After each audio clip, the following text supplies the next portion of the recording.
Gato macabro, yo le tomé foto a un nahual. Soy de México, específicamente de Veracruz.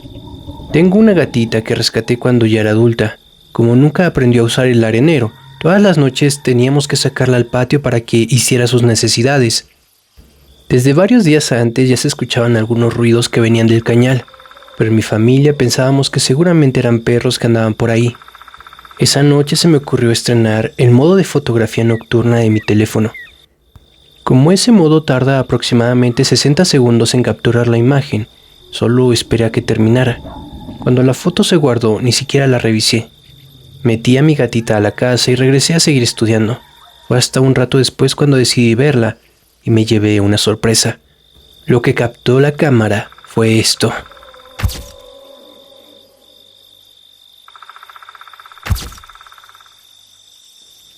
Desde entonces, Gato Macabro se le ha enseñado a mis familiares, amigos y otras personas. Todos tienen muchas teorías, pero la mayoría coincide en lo mismo. Creen que lo que se apareció en la fotografía podría ser un nahual. Muy buenas noches, mi querida comunidad macabra. Sean nuevamente bienvenidos a estos relatos del Gato Macabro. Quiero brevemente hacer dos anuncios. Uno, que hemos llegado a los 200,000 suscriptores. Muchas gracias por seguir apoyando este canal y cada vez vamos creciendo más como comunidad macabra. Y dos, también agradecerles porque hemos logrado recuperar la monetización. Muchas gracias por seguir dando like, viendo los videos, apoyando a pesar de los cambios que hemos vivido. Sé que muchos han dejado el canal, pero muchos otros han decidido quedarse y han llegado nuevos seguidores. Así que muchas gracias por eso. Y también aprovecho para mandar un saludo a todos los que me escuchan mientras hacen la tarea, van manejando, están en el trabajo, hacen su quehacer e incluso a los valientes que me escuchan antes de irse a dormir. Un saludo muy especial para todos ustedes y gracias por dejarme acompañarlos en esos momentos pues tan especiales o tan íntimos. También le mando un saludo muy especial a Isaac, que es el papá del usuario Arenoso24. Ambos nos escuchan juntos. Un saludo muy especial. Nuevamente, muchas gracias por esos 200,000 suscriptores, comunidad macabra. Espero que sigamos creciendo juntos. Y ahora sí, vamos con los relatos de esta noche. La Tlalhuepúchil se llevó a la bebé. Hola, Gato Macabro. Quiero compartir una historia que mi papá recuerda con mucho dolor. Él me la contó varias veces, pero siempre evitaba hablar de ciertos detalles. Dice que ocurrió cuando tenía 13 años en un pueblo pequeño de Tlaxcala, donde la gente todavía hablaba en voz baja de las Tlalhuepuchis.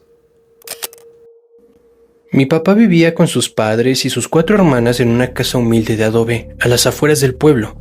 Eran muy pobres. Su padre trabajaba en el campo cuando había trabajo y su madre lavaba ropa ajena o vendía tortillas para que alcanzara para todos.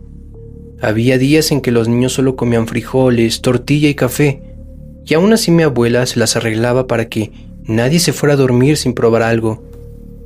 La más pequeña de sus hermanas acababa de nacer. Era una bebé muy débil, prematura y tan pequeña que cabía entre los brazos de mi papá. Su mamá empezó a actuar de forma muy extraña por las noches. Decía que le parecía extraño que no permitiera que nadie más se acercara a la cuna. En el pueblo había rumores sobre una mujer que vivía sola cerca de un barranco. Decían que salía de noche, que podía cambiar de forma y que buscaba bebés enfermos o recién nacidos. Algunos aseguraban que era una Tlalhuepuchi.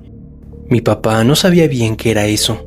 Solo había escuchado a los adultos decir que había gente capaz de hacer cosas oscuras para quitarle la fuerza a los niños. Una noche de noviembre, el frío era tan fuerte que todos se durmieron temprano. La lluvia golpeaba el techo de lámina y el viento se metía por las rendijas de las ventanas. Mi papá dormía junto a 2 de sus hermanas, mientras la bebé estaba en una cuna de madera cerca de la cama de su mamá. Antes de acostarse, mi abuela hizo algo que él nunca olvidó. Abrió la ventana que daba hacia el patio, aunque estaba haciendo mucho frío. Mi papá le preguntó por qué la dejaba abierta, pero ella le contestó que necesitaba que entrara aire para que la niña respirara mejor. Eso no le pareció normal, pero no dijo nada porque le tenía mucho respeto. Cerca de la medianoche, los perros comenzaron a gemir afuera. No ladraban ni corrían, Solo lloraban bajito, escondidos debajo de la mesa del patio. Luego se escucharon unos pasos alrededor de la casa. No eran los pasos de una persona, más bien se escuchaban como pezuñas golpeando el cemento. Mi papá abrió los ojos y vio que su mamá ya estaba despierta, sentada junto a la cuna.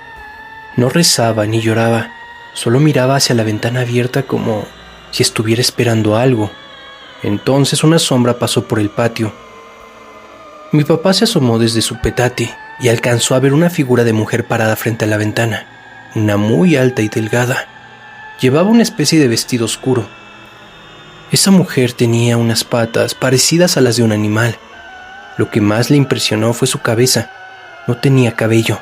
De ella salían plumas negras, largas y desordenadas. La mujer no entró por la puerta. Se acercó a la ventana y extendió los brazos. Mi abuela cargó al bebé sin hacer ruido. Mi papá quiso gritar, pero sintió el cuerpo entumido, como si algo le apretara el pecho. Solo podía mirar. La mujer tomó a la niña entre sus brazos. La bebé no lloró, ni siquiera se movió. Antes de retirarse, aquella cosa dejó caer una bolsita de tela sobre el piso. Mi abuela la recogió de inmediato y la apretó contra su pecho. Mi papá alcanzó a ver que dentro brillaban unas monedas. En ese momento, mi abuelo despertó y le preguntó dónde estaba su hija.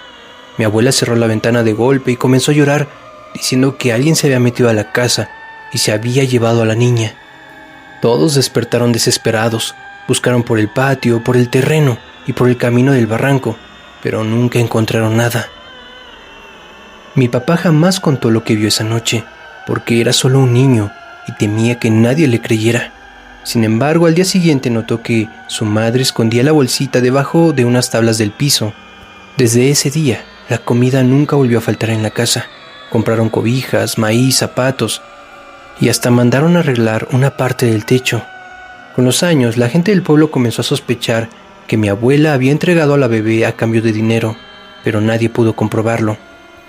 Pero mi papá nunca olvidó a aquella mujer de patas de animal y plumas en lugar de cabello. Dice que algunas noches todavía sueña con su hermana y como aquella mujer se la lleva para siempre.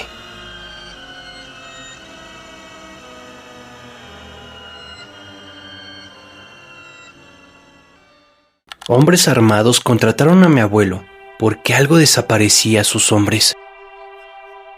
Buenas noches, gato macabro. Esta historia me la contó mi abuelo un poco antes de morir. Solo te diré que fue en la Sierra Songólica de Veracruz, una zona de montes espesos, barrancas, cafetales y caminos donde desde hace mucho la gente habla de nahuales. Mi abuelo era curandero. No se decía brujo ni le gustaba que lo llamaran así. Él conocía de plantas, rezos antiguos y remedios que le había enseñado su padre.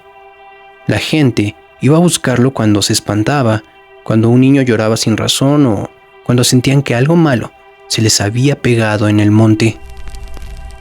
La historia que te cuento, gato macabro, ocurrió en los años 90. En aquellos tiempos empezó a llegar gente armada a los pueblos. No eran del lugar, compraban terrenos, pasaban por los caminos de noche y nadie quería meterse con ellos. Mi abuelo decía que esa gente podía tener dinero, armas y camionetas, pero cuando el miedo les entraba, por algo que no entendían, buscaban a los viejos que conocían los secretos del cerro. Una noche llegaron 3 camionetas negras hasta su casa. Se bajaron varios hombres encapuchados. Uno de ellos parecía ser el jefe. Tocó la puerta y le dijo que necesitaba su ayuda.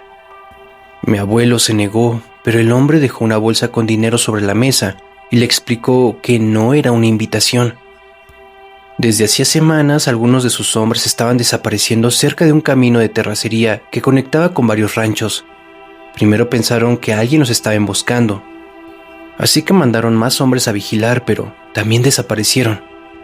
Solo encontraban las camionetas abandonadas, con las puertas abiertas y marcas extrañas alrededor. Mi abuelo aceptó porque tenía miedo por mi abuela y por sus hijos. Lo llevaron esa misma madrugada. Durante el camino notó que los hombres hablaban poco. Algunos llevaban rifles, otros radios, pero todos miraban hacia el monte como si esperaran ver algo salir entre los árboles. Llegaron a una curva donde había una cruz de madera vieja. Ahí estaba una camioneta atravesada. Las luces seguían encendidas y el motor todavía estaba tibio.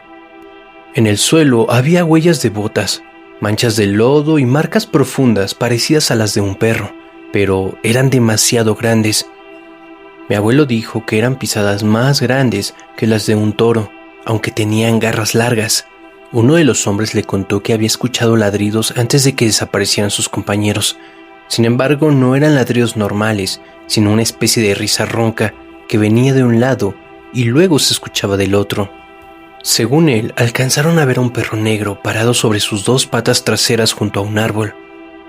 Mi abuelo caminó alrededor de la camioneta, sacó copal y empezó a rezar en voz baja. Después les pidió que apagaran las luces y que nadie disparara sin verlo primero.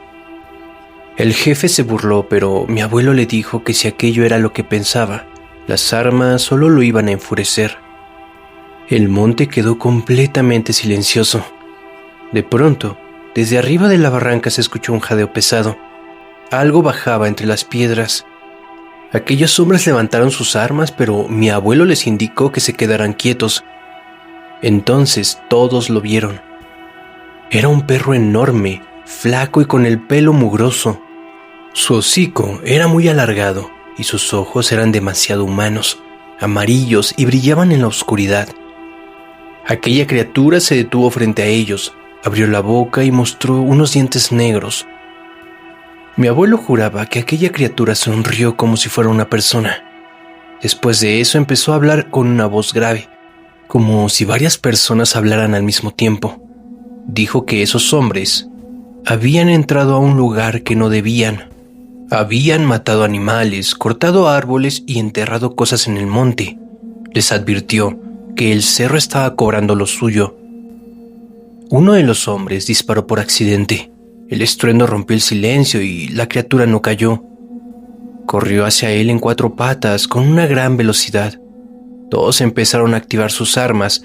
Mi abuelo cerró los ojos y siguió rezando. Cuando volvió a abrirlos, solo había polvo, humo y gritos. La criatura ya no estaba. Solo quedaba aquel hombre que disparó por accidente tirado en el suelo, con marcas profundas en el pecho. Todavía respiraba, pero no podía hablar. Miraba hacia la oscuridad con una expresión que mi abuelo jamás pudo olvidar. El jefe ordenó irse. Nadie volvió a buscar a los desaparecidos.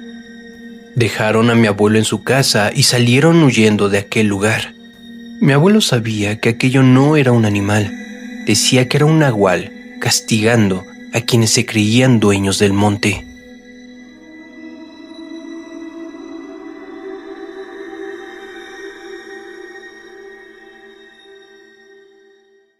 La señora que se convirtió en guajolote. Muy buenas noches, gato macabro. Quiero compartir una experiencia que viví cuando era niño junto con mi primo. Hasta la fecha no sé cómo explicarla, pero desde aquel día entendí por qué en mi pueblo todos hablaban con mucho cuidado de una señora a la que siempre señalaban como bruja. En esos tiempos yo tendría unos 9 años y mi primo era un poco mayor. Vivíamos en un pueblo pequeño. Ahí todos se conocían y cualquier cosa que pasaba se comentaba antes del anochecer. En ese pueblo había una señora que vivía sola, en una casa vieja cerca de la salida del pueblo. Era muy seria, casi nunca convivía con nadie y siempre andaba vestida de negro. La gente decía que sabía de hierbas, que curaba espantos y que por las noches se le veía caminar rumbo al cerro. Pero también sabes cómo son los pueblos, gato macabro. Alguien inventa algo, otro lo repite y al final todos lo dan por cierto, aunque nadie haya visto nada. Mi abuelita nunca hablaba mal de ella. Si alguien la mencionaba, nomás decía: ustedes respeten a la gente y no anden buscando problemas. Nosotros de chamacos pensamos que eran puras historias para asustarnos. Una tarde mi abuela nos mandó al cerrito a cortar nopales porque ya no había mucho para la cena. En aquel entonces uno podía salir a jugar o ir al monte sin tanto miedo. Solo te decían que regresaras antes de que se metiera el sol. Mi primo y yo agarramos una bolsa y un cuchillo viejo y nos fuimos caminando entre los terrenos secos. Llegamos al monte y empezamos a cortar nopales. El aire olía a tierra caliente y a hierba seca.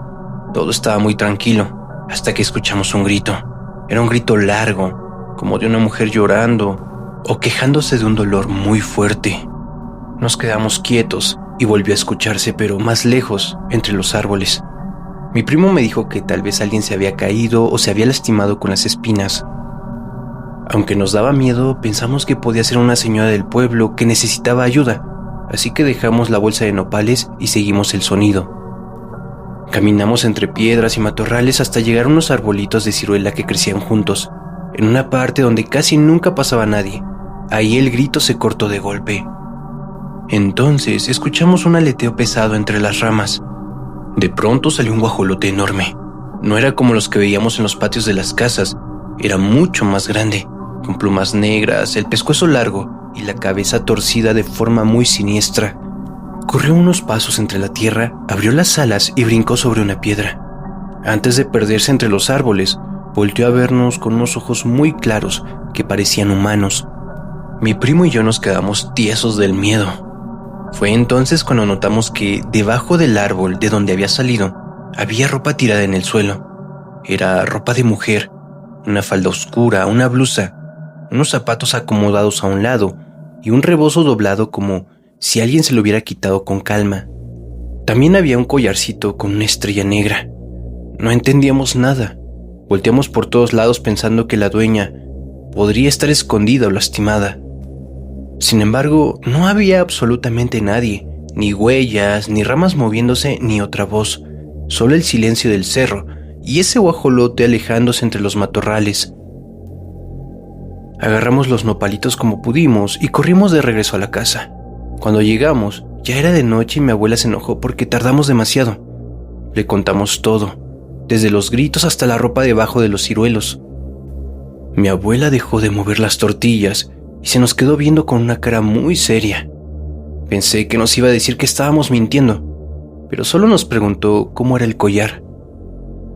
Cuando le dijimos que tenía una estrella negra, bajó la mirada y ya no quiso hablar más del asunto. Esa noche nos hizo dormir con una cruz debajo de la almohada. Meses después, mi abuela organizó una rifa y me mandó a cobrarle a aquella señora de la que todos hablaban. Cuando abrió la puerta, la reconocí de inmediato. Traía puesto un collar con una estrella negra, igualito al que habíamos visto en el cerro. No dije nada. Me cobró, me dio las gracias y antes de cerrar la puerta me miró. Sentí que todo el cuerpo me temblaba como gelatina. Esa señora se fue del pueblo hace muchos años y nunca volví a verla, pero desde entonces aprendí a no burlarme de lo que la gente cuenta. Ahora estoy seguro, gato macabro, que mi primo y yo vimos a esa mujer transformarse en guajolote.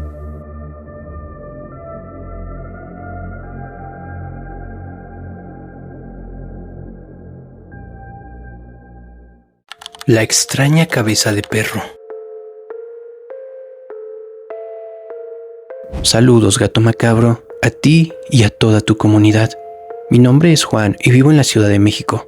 Hace poco me encontré con uno de tus videos sobre animales actuando como humanos y sentí la necesidad de contarte algo que me pasó durante el encierro. Han pasado varios años, pero todavía hay noches en que cierro los ojos y vuelvo a escuchar esa voz llamándome desde la niebla. Yo vivo por la zona de la Roma y estoy acostumbrado al ruido, a los coches y a tener gente cerca todo el tiempo.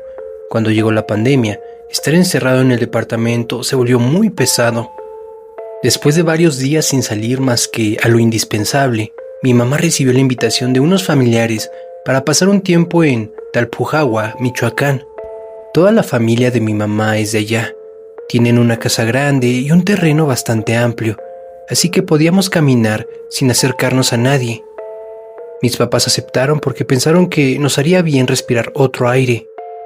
A mí me emocionó la idea porque me gusta correr, especialmente temprano, cuando todavía está fresco y apenas empieza a amanecer. Los primeros días fueron bastante tranquilos. Talpujahua es muy bonito, con sus calles antiguas, casas de teja y muchos cerros alrededor. Una mañana como a las 7 me puse mis tenis y salí a correr. El cielo todavía estaba gris y había una neblina espesa que cubría los pastizales. Al principio me sentí muy bien. Corría por un camino de tierra escuchando mis propios pasos y el ruido de algunos pájaros escondidos entre los árboles. Después de un rato entré a una parte del cerro donde la neblina era más densa. De repente sentí un frío muy extraño. Era como si un aire se metiera debajo de la ropa y me dejara sin fuerzas. Se me erizó la piel de los brazos y empecé a respirar con dificultad. Seguí corriendo porque pensé que se me pasaría al calentar el cuerpo, pero fue lo contrario.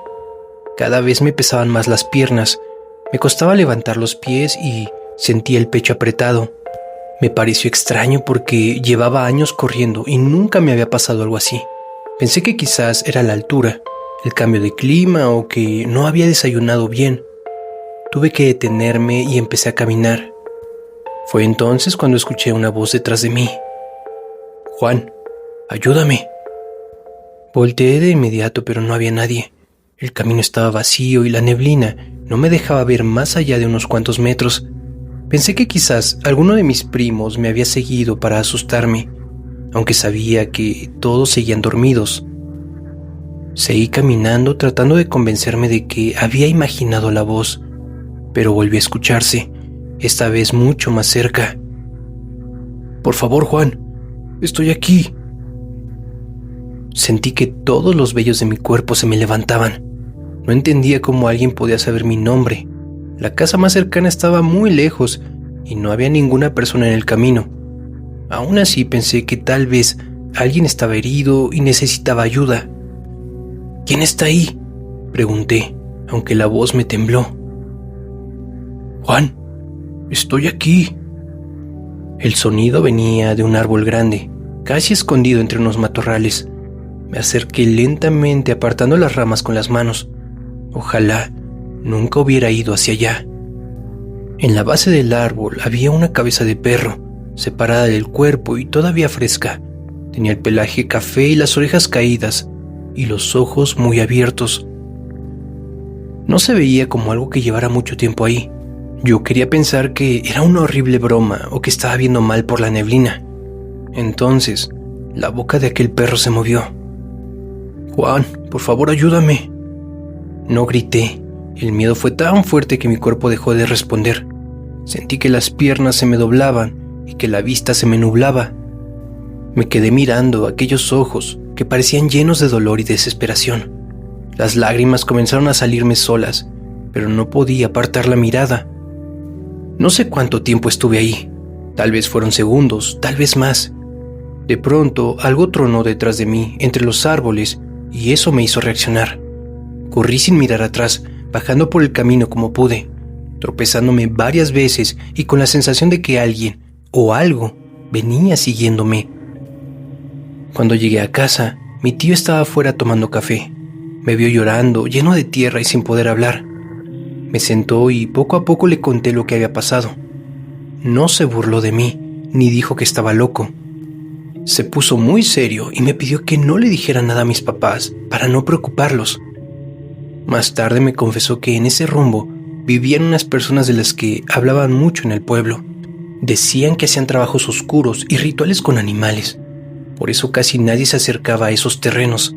Mi tío rezó conmigo y después me hizo prometer que no volvería a correr solo por el cerro. El resto de los días no quise salir de la casa. Hasta la fecha, cuando escucho a un perro llorar por la noche, recuerdo esa voz diciendo mi nombre desde la neblina. Y todavía me pregunto si aquella cosa realmente necesitaba ayuda o si solo quería que yo me acercara un poco más.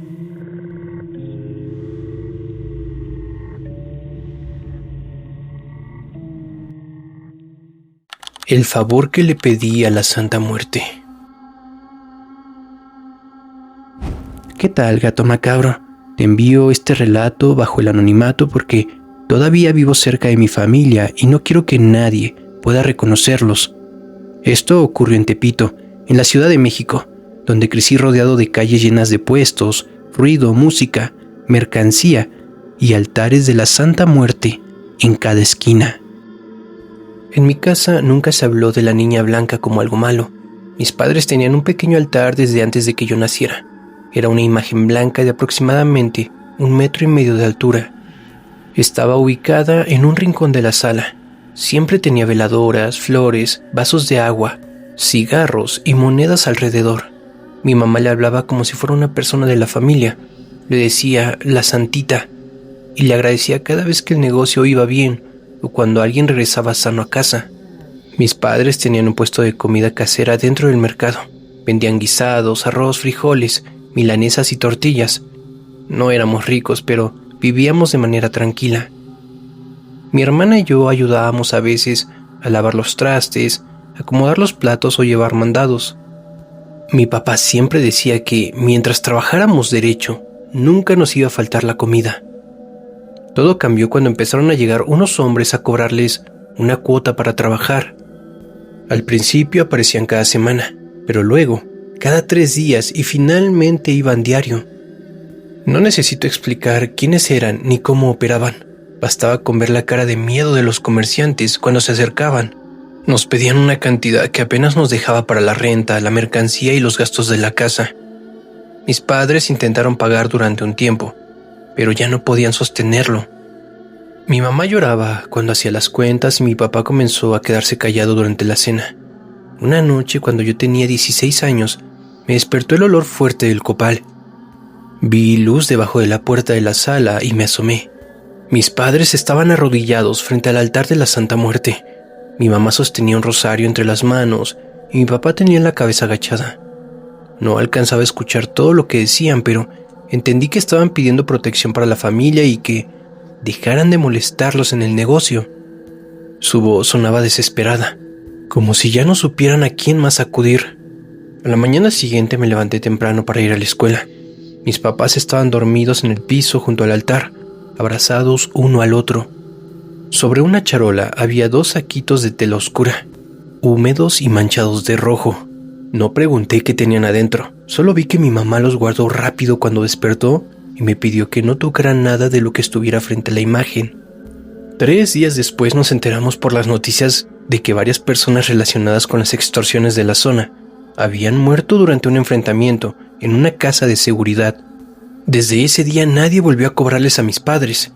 El negocio mejoró poco a poco y en la casa se respiró tranquilidad otra vez. Yo quise convencerme de que todo había sido una coincidencia. No quería pensar que aquellas oraciones y los saquitos tenían alguna relación con lo ocurrido. Años después, mi hermana tuvo un accidente automovilístico cuando regresaba del trabajo. La llevaron al hospital y los médicos nos dijeron que su estado era muy grave. Mi mamá casi no podía mantenerse en pie. Mi papá caminaba de un lado a otro, sin hablar con nadie. Después de varias horas, un doctor nos explicó que el daño era irreversible y que debíamos prepararnos para lo peor. Esa noche mis padres regresaron a la casa. Yo los acompañé porque no podía soportar quedarme en el hospital viendo a mi hermana conectada a tantas máquinas. Cuando llegamos, mis papás fueron directo al altar. Me pidieron que no interrumpiera. Cerraron la puerta y se quedaron ahí hasta el amanecer. Al día siguiente volví a ver los mismos saquitos de tela, manchados y colgados frente a la Santa Muerte. Mi hermana sobrevivió. Los médicos no entendían cómo había reaccionado después de un diagnóstico tan malo. Quedó con dificultad para caminar y parte de su rostro perdió movilidad, pero estaba consciente, hablaba y podía reconocernos a todos. Mi mamá decía que la santita se la había devuelto. Yo no podía sentir alivio completo. Me daba miedo pensar qué clase de precio habían pagado mis padres. Pasaron los años. Yo entré a la universidad, conseguí trabajo y conocí a una mujer con la que planeaba casarme. Yo estaba completamente enamorado. Pensaba que ella era mi futuro, que con ella iba a salir adelante y formar una familia lejos de los problemas del barrio. Pero poco antes de graduarme, me confesó que estaba enamorada de otra persona. Me dejó, sin discutir ni pedir explicaciones. Recuerdo haber sentido una desesperación horrible. No quería aceptar que alguien pudiera irse de mi vida solo porque ya no me amaba. Entonces pensé en el altar de mis padres y en las veces que, según ellos, la Santa Muerte les había concedido lo imposible. Les pedí que me enseñaran a hacer una petición, pero mi mamá se negó de inmediato. Me dijo que una cosa era pedir protección y otra muy distinta, querer obligar a alguien a regresar. Mi papá también me advirtió que no jugara con cosas que no entendía, pero yo no escuché. Una madrugada esperé a que todos se durmieran. Me arrodillé frente a la figura blanca, encendí una veladora y, llevado por la rabia, Lastimé la mano para dejar unas gotas de sangre frente al altar. Le pedí que me devolviera a la mujer que amaba. No pedí que fuera feliz ni que estuviera conmigo por voluntad propia. Solo pedí que regresara. A los pocos días ella volvió. Lloró. Dijo que había cometido un error y me pidió otra oportunidad. Yo acepté sin pensarlo. Nos casamos poco tiempo después y entonces me confesó que estaba embarazada. Nunca supe con certeza si el bebé era mío o de la otra persona, pero decidí recibirlo como mi hijo. Durante meses intenté convencerme de que todo saldría bien. Sin embargo, cada vez que veía el altar, sentía un miedo que me quitaba el sueño. A veces encontraba las veladoras apagadas aunque nadie las hubiera tocado. Otras noches escuchaba pasos en la sala y el olor a copal invadía la casa. Un día regresé temprano del trabajo porque tenía un mal presentimiento. La puerta estaba cerrada por dentro. Después de insistir varias veces, logré entrar. Encontré a mi esposa inconsciente en el baño después de un parto prematuro. Pedí ayuda, llamé a la ambulancia y recé como nunca había rezado, pero ya era demasiado tarde. Ella y el bebé no sobrevivieron. Desde entonces no he vuelto a acercarme al altar. No sé si fue una tragedia, una consecuencia de nuestras decisiones o el castigo de mi propia obsesión. Sin embargo, gato macabro, aprendí demasiado tarde que nadie debería forzar el corazón de otra persona, porque tal vez algo sí me devolvió a la mujer que yo amaba y después vino a cobrar por ella.